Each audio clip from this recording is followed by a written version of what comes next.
Selamat datang di Lembah Waktu, tempat misteri alam semesta terungkap. Hari ini, kita akan melakukan perjalanan ke planet merah, Mars. Sebuah dunia yang dulunya dipenuhi sungai, danau yang berkilauan, dan mungkin juga samudra. Sebuah planet yang bisa saja menjadi bumi kedua, kini menjadi gurun beku, tanpa atmosfer dan air. Bergabunglah bersama kami untuk mengungkap rahasia hilangnya Mars, kekuatan yang menghancurkannya, dan pelajaran yang diberikannya kepada kita. Ini adalah kisah tentang sains, eksplorasi, dan tragedi kosmik. Semain hidup di sini, penjaga waktu. Bayangkan sebuah dunia yang dulunya seperti kembaran bumi. Sebuah planet di mana sungai-sungai berkelok-kelok mengalir melalui lembah-lembah hijau yang luas, di mana danau-danau berkilauan terletak di cekungan kawah tumbukan kuno, dan di mana samudra yang perkasa, mungkin lebih besar dari kutub utara kita, menutupi dataran utaranya.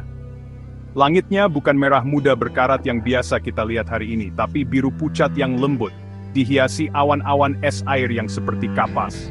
Udaranya tebal dan hidup, koktail gas padat yang mampu menahan kehangatan matahari yang jauh dan lebih muda, dan mempertahankan iklim di mana air tidak hanya bisa ada, tetapi mengalir bebas selama jutaan tahun.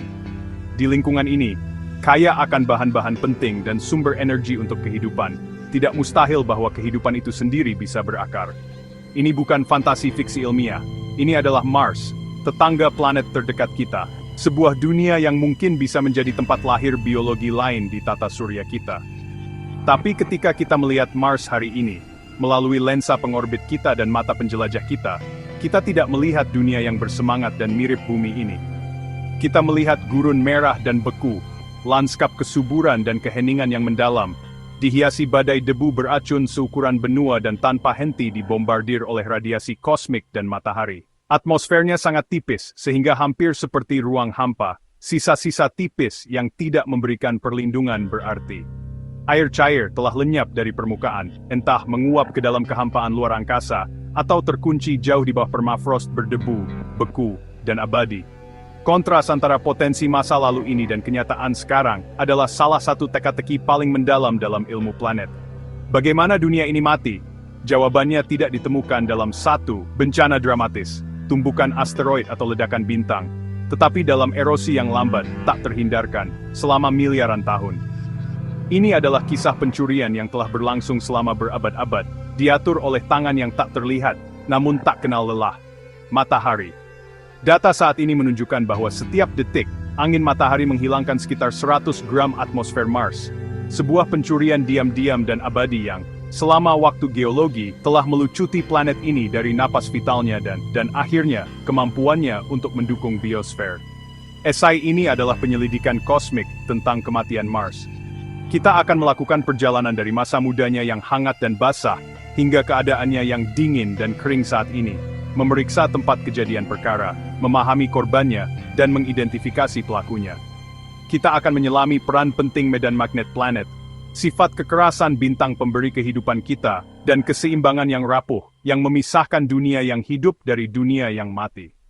Ini bukan hanya sejarah planet tetangga, ini adalah kisah peringatan dengan implikasi mendalam bagi pemahaman kita tentang kelayak hunian, kerapuhan dunia pembawa kehidupan, dan masa depan umat manusia itu sendiri saat kita melihat ke bintang-bintang. Esai ini adalah penyelidikan kosmik tentang kematian Mars. Sebelum kita bisa mengerti siapa pelakunya dan bagaimana kejahatan itu terjadi, kita harus melihat dengan saksama tempat kejadian perkara. Mars hari ini adalah contoh dari kehancuran planet. Bagi indera manusia, ini akan menjadi lingkungan yang asing dan mematikan secara instan. Ciri yang paling langsung dan menentukan dari Mars modern adalah atmosfernya, atau hampir tidak adanya atmosfer. Terdiri dari lebih dari 95% karbon dioksida, dengan sedikit jejak nitrogen dan argon, selubung gas ini adalah cangkang yang rapuh dan tipis. Tekanan permukaannya kurang dari 1% dari tekanan di permukaan laut bumi. Untuk memberi gambaran, tekanan atmosfer di puncak Gunung Everest sekitar 3 kali lebih tinggi dari tekanan di permukaan Mars. Hampir vakum ini memiliki konsekuensi dramatis. Bagi manusia yang tidak terlindungi, tekanan rendah akan membuat cairan di kulit dan selaput lendirnya menguap. Dan darahnya akan benar-benar mendidih, bahkan jika suhu sekitar tidak turun ke tingkat yang mematikan. Atmosfer tipis ini juga tidak menawarkan perisai yang signifikan terhadap radiasi luar angkasa yang intens. Permukaan dibombardir oleh sinar ultraviolet dari matahari dan sinar kosmik berenergi tinggi dari galaksi, sebuah serangan yang terus-menerus dan mensterilkan yang akan memecah molekul organik kompleks dan mencegah semua kehidupan yang dikenal untuk bertahan hidup lama di permukaan. Atmosfer tipis ini juga merupakan isolator yang sangat buruk. Ia tidak dapat secara efektif memerangkap atau mendistribusikan panas, yang menyebabkan perubahan suhu ekstrem yang tidak terbayangkan di bumi. Suhu rata-rata global adalah minus 63 derajat Celcius yang membekukan, minus 1 derajat Fahrenheit. Namun, di khatulistiwa pada tengah hari, permukaannya dapat mencapai 20 derajat Celcius, 20 derajat Fahrenheit. Hanya untuk turun menjadi minus 100 derajat Celcius pada malam hari, minus 108 derajat Fahrenheit. Ini adalah dunia termodinamika ekstrem dan tanpa ampun, di mana air cair tidak dapat bertahan secara stabil untuk waktu yang signifikan. Namun, di atas kenyataan Mars yang gersang dan keras ini, terdapat bukti yang sangat banyak dan tak terbantahkan tentang tidak adanya zat unik ini yang mendefinisikan kelayak hunian bagi kita. Air cair. Permukaannya adalah gurun yang kering, dengan tanah yang kaya akan senyawa pengoksidasi seperti perklorat, yang beracun bagi sebagian besar bentuk kehidupan yang dikenal. Air yang tersisa hampir seluruhnya terkunci dalam dua bentuk.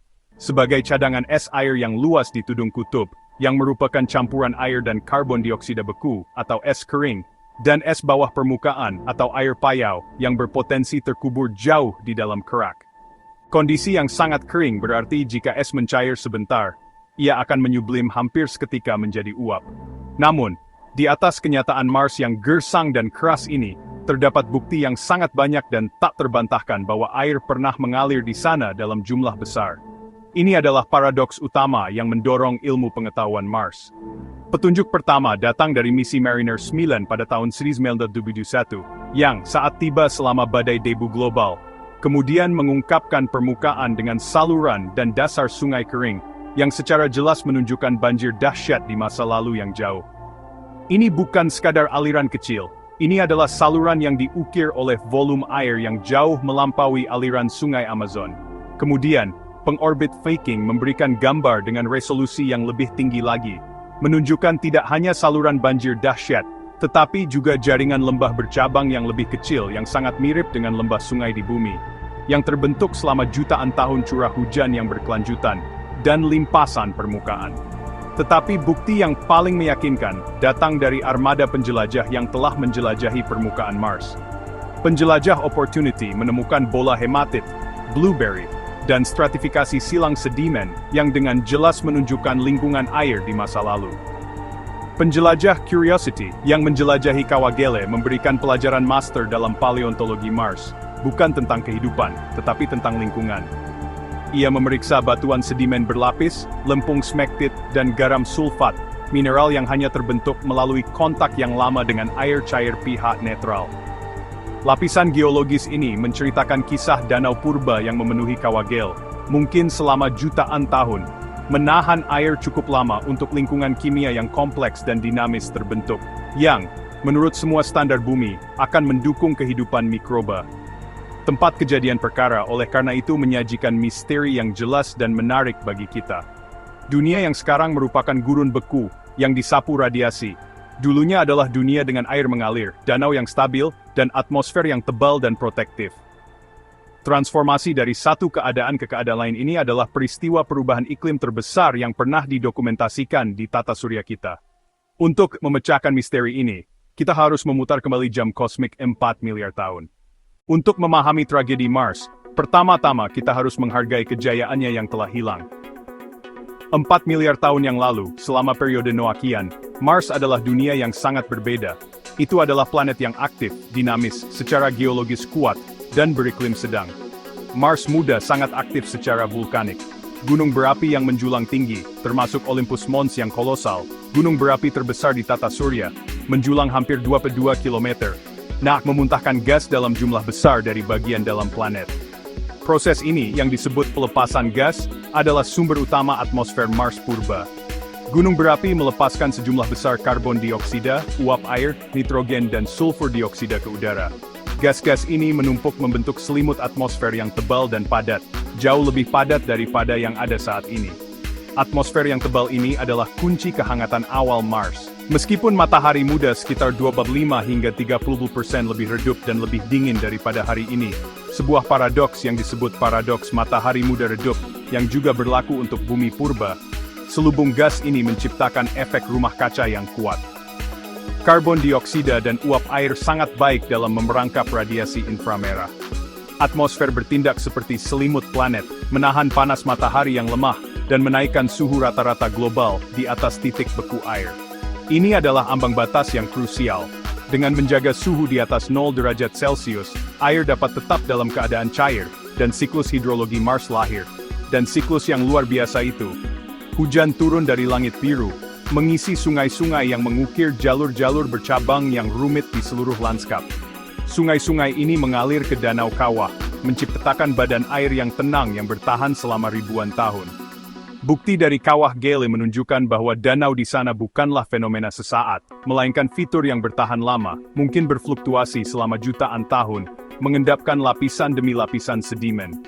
Dalam skala yang lebih besar, banyak ilmuwan percaya bahwa dataran rendah utara Mars yang luas pernah menjadi dasar dari satu samudra yang sangat besar, menutupi hingga sepertiga permukaan planet.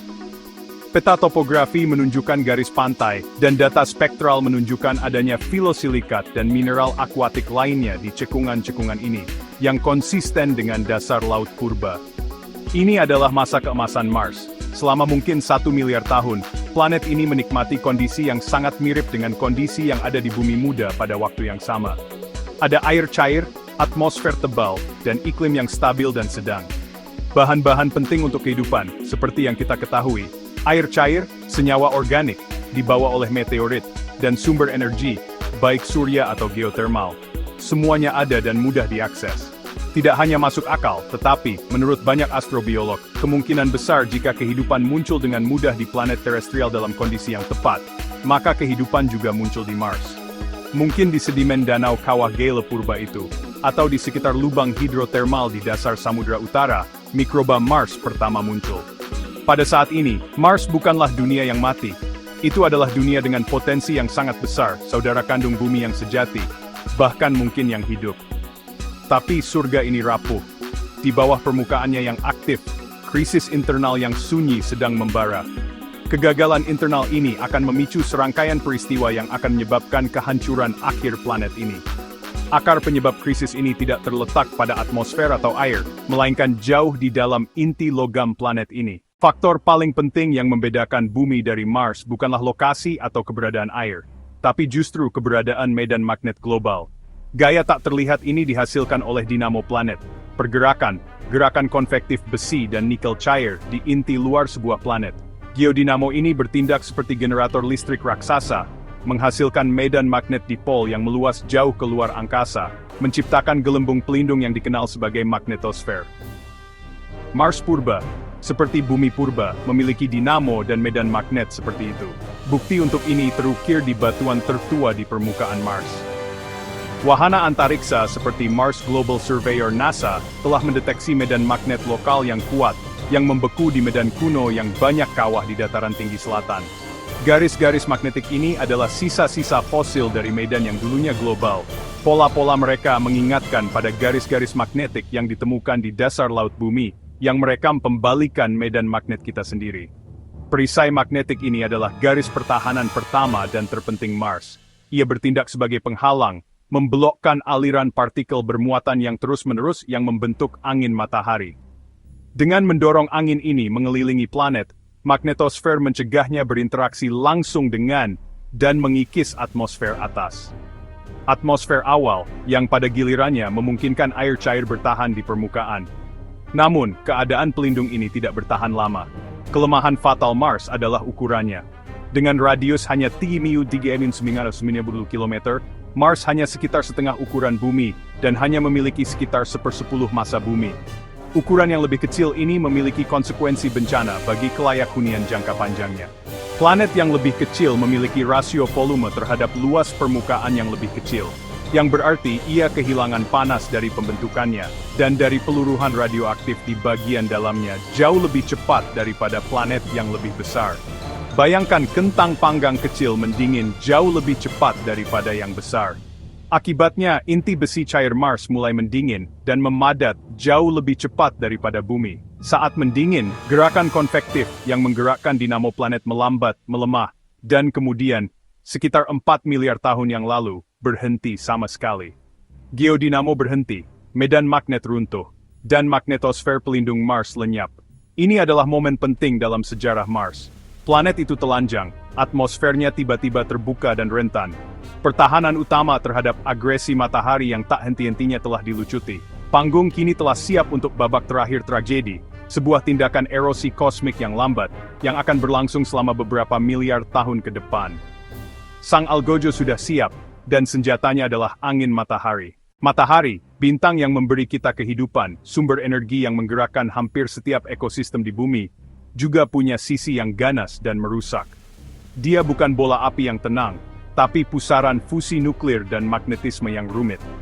Salah satu ciri khasnya yang paling gigih dan kuat adalah angin matahari, aliran konstan, aliran partikel bermuatan super cepat, terutama proton dan elektron, yang melesat ke segala arah. Ini bukan angin sepoi-sepoi, ini adalah badai plasma, bertiup dengan kecepatan antara 400 hingga 800 km per detik, membawa serta medan magnet matahari. Untuk planet dengan medan magnet yang kuat seperti bumi, angin matahari sebagian besar bukan masalah. Magnetosfer kita bertindak sebagai perisai canggih, mengalihkan angin di sekitar planet, dan menciptakan rongga terlindungi di luar angkasa. Partikel bermuatan disalurkan menuju kutub, di mana mereka berinteraksi dengan atmosfer atas untuk menciptakan aurora yang indah. Tetapi sebagian besar atmosfer kita tetap tidak tersentuh. Tapi untuk planet seperti Mars, yang kehilangan perisai magnetiknya, angin matahari adalah serangan langsung dan tanpa ampun. Partikel bermuatan memiliki jalur langsung ke lapisan atas atmosfer. Mereka menabrak molekul atmosfer dengan energi kinetik yang luar biasa. Ini memulai serangkaian proses fisik kompleks yang menyebabkan hilangnya atmosfer. Yang terpenting adalah mekanisme yang dikenal sebagai sputtering. Dalam sputtering, proton berenergi tinggi dari angin matahari dapat menabrak molekul di atmosfer atas, seperti karbon dioksida atau uap air. Tabrakan ini seperti tembakan biliar mikroskopis, memberikan energi yang cukup untuk mengeluarkan molekul dari sumur gravitasi Mars, dan mengirimnya terbang ke luar angkasa antar planet. Selain itu, radiasi ultraviolet ekstrem matahari dapat mengionisasi atom netral, melepaskan elektronnya, dan memberinya muatan positif. Ion-ion yang baru bermuatan ini kemudian menjadi rentan untuk diambil oleh medan magnet yang dibawa dalam angin matahari, yang dapat mempercepat dan melemparkannya menjauh dari planet. Namun ketika ini terjadi selama miliaran tahun, efek kumulatifnya sangat dahsyat. Proses ini bahkan lebih kuat di awal tata surya. Namun ketika ini terjadi selama miliaran tahun, efek kumulatifnya sangat dahsyat. Proses ini bahkan lebih kuat di awal tata surya. Matahari muda jauh lebih aktif dan tidak stabil daripada sekarang, berputar lebih cepat dan menghasilkan medan magnet yang lebih kuat. Dia sering mengalami letusan matahari dan lontaran massa corona yang intens, letusan besar yang meledakkan miliaran ton plasma ke luar angkasa dengan kecepatan luar biasa. Badai matahari ini akan secara dramatis mengintensifkan erosi atmosfer Mars, menciptakan lonjakan sementara namun dahsyat dalam laju sputtering dan penangkapan ion. Kehilangan ini tidak seragam untuk semua gas. Atom dan molekul yang lebih ringan lebih mudah hilang keluar angkasa, karena mereka lebih mudah mencapai kecepatan lepas. Hidrogen, elemen paling ringan, adalah yang paling rentan. Fakta ini akan menjadi sangat penting dalam babak terakhir yang tragis dari kisah air di Mars. Ketika perisai magnetnya hilang dan angin matahari punya akses tak terbatas, atmosfer Mars mulai mengalami penurunan yang panjang, lambat, dan tidak bisa kembali. Selimut gas tebal yang menjaga planet tetap hangat dan bertekanan mulai menipis. Penipisan ini memicu siklus runtuhnya iklim yang kejam dan saling menguatkan. Saat tekanan atmosfer turun, ambang batas kritis terlampaui. Titik didih air berhubungan langsung dengan tekanan. Semakin rendah tekanannya, semakin rendah suhu air mendidih. Saat tekanan atmosfer Mars turun, akhirnya mencapai titik di mana suhu permukaan rata-rata di atas titik didih yang baru, yang lebih rendah. Ini berarti air cair di permukaan menjadi tidak stabil. Air itu tidak hanya akan membeku, air itu akan mendidih aktif, langsung berubah dari cairan menjadi uap. Air itu tidak hanya akan membeku, air itu akan mendidih aktif, langsung berubah dari cairan menjadi uap. Uap air ini, yang sekarang ada di atmosfer, juga rentan. Uap air itu bisa dipecah oleh radiasi ultraviolet di atmosfer atas, dalam proses yang disebut fotodissosiasi, memecah molekul air menjadi hidrogen dan oksigen. Hidrogen yang ringan kemudian akan dengan mudah lepas keluar angkasa, sementara oksigen akan bereaksi dengan batuan permukaan dalam proses oksidasi, membuat permukaan menjadi merah, atau juga hilang keluar angkasa. Proses ini sangat efisien. Setiap molekul air yang hilang dengan cara ini adalah molekul yang secara permanen terlepas dari persediaan planet. Hilangnya karbon dioksida atmosfer secara bersamaan melumpuhkan efek rumah kaca. Dengan lebih sedikit CO2 untuk memperangkap panas, planet ini mulai mendingin secara global. Saat mendingin, lebih banyak air membeku, mengurangi efek rumah kaca uap air, dan semakin mempercepat pendinginan. Sistem iklim terjebak dalam lingkaran umpan balik yang tidak bisa dipulihkan. Misi MAVEN, Mars Atmosphere and Volatile Evolution, NASA, yang tiba di Mars pada tahun 2016, dirancang khusus untuk mempelajari proses-proses ini secara langsung. MAVEN telah mengkonfirmasi pencurian yang sedang berlangsung secara real-time, mengukur laju kehilangan atmosfer saat ini sekitar 100 gram, sekitar 1/4 pon setiap detik. Meskipun ini terdengar kecil, jumlahnya mencapai beberapa ton per hari.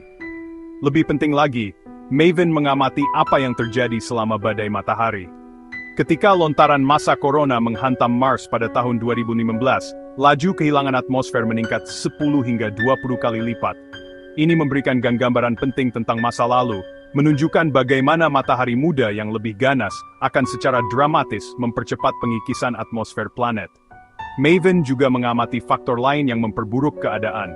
Peran badai debu global. Badai besar ini, yang dapat menelan seluruh planet selama berbulan-bulan, bertindak sebagai lift kosmik untuk kehilangan air.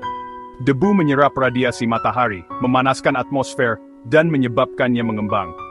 Ekspansi ini mendorong uap air, yang biasanya terbatas pada ketinggian yang lebih rendah, jauh lebih tinggi ke atmosfer, di mana ia lebih terpapar radiasi ultraviolet dan angin matahari, memfasilitasi disosiasi dan pelepasannya. Akibatnya sangat mutlak.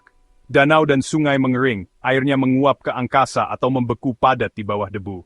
Samudra Utara menguap, hanya menyisakan jejak kimia dan topografi yang mengisyaratkan keberadaannya. Udara menjadi sangat tipis, sehingga suara angin hanya akan menjadi bisikan samar, dan langit berubah dari biru kuno menjadi merah mawar berdebu seperti sekarang, diwarnai oleh partikel oksida besi, karat, yang melayang di udara tipis.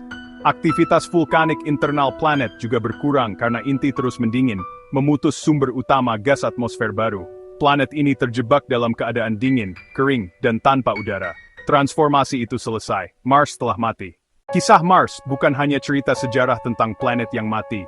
Ini adalah kisah yang kaya akan pelajaran untuk ilmu keplanetan, untuk masa depan umat manusia di luar angkasa, dan untuk cara kita menjaga planet kita sendiri. Pertama, dan yang paling penting, Mars mengajarkan kita tentang rapuhnya kelayakan huni. Ini menunjukkan bahwa kondisi yang diperlukan untuk kehidupan bukanlah pengaturan standar untuk planet-planet terestrial. Kondisi itu adalah keseimbangan yang rapuh dan rumit, sebuah keseimbangan genting yang bergantung pada serangkaian faktor yang saling terkait. Ukuran planet, yang mengatur panas internal dan umur medan magnet, komposisi dan kepadatan atmosfer, aktivitas bintang, dan dinamika orbit. Mars memiliki banyak bahan yang tepat. Planet itu berada di zona layak huni, ia memiliki air, ia memiliki atmosfer. Tapi ia kekurangan satu komponen penting, perisai magnetik yang bertahan lama. Cacat tunggal ini cukup untuk menghancurkan seluruh sistem seiring waktu. Bagi bumi, ini adalah kisah peringatan yang kuat. Meskipun planet kita lebih besar dan masih memiliki perisai magnetiknya, aktivitas manusia kini menjadi pendorong utama perubahan atmosfer. Kita mengubah komposisi atmosfer kita dengan cara yang mengancam stabilitas iklim yang telah memungkinkan peradaban kita berkembang. Mars menunjukkan kepada kita konsekuensi utama dari atmosfer yang hancur, meskipun mekanismenya berbeda. Kedua, Mars telah menjadi laboratorium terbesar di tata surya untuk memahami evolusi planet. Armada robot internasional saat ini sedang mengungkap rahasianya.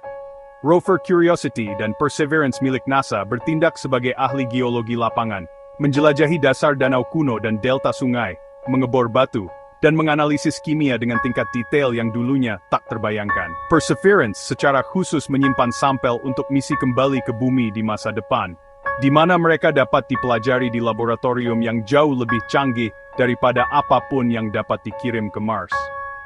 Trace Gas Orbiter milik ESA sedang mengendus udara Mars untuk mencari gas-gas jejak seperti metana yang dapat mengisyaratkan proses geologis atau bahkan biologis yang sedang berlangsung.